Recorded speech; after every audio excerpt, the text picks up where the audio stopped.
Hello everyone, ఈరోజు మనం పల్లీలు పచ్చి కొబ్బరి తురుముతో కాజాలు ఏ విధంగా తయారు చేయాలో చూద్దాం. ముందుగా కావాల్సినవి బెల్లం, పచ్చి కొబ్బరి తురుము, గసగసాలు, యాలకులు, పల్లీలు.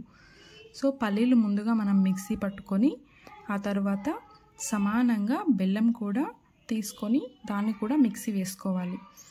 తర్వాత ఈ రెండింటిని మనం బాగా కలుపుకోవాలి గీ వేసుకొని. ఆ తర్వాత ఉండలుగా చేసి వాటి మధ్యలో పచ్చి కొబ్బరి తురుము, యాలకుల పౌడర్ వేసి డెకరేట్ చేసుకోవాలి.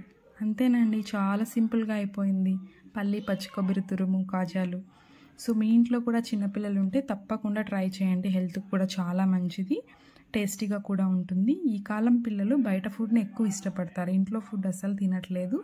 సో అలాంటి వాళ్ళ కోసం ఈ రెసిపీ అన్నమాట. మా పిల్లలు కూడా సేమ్ అండి, బయట ఫుడ్డే ఇష్టపడతారు. సో ఇది చేయడం వల్ల వాళ్ళు హ్యాపీగా తినేశారు.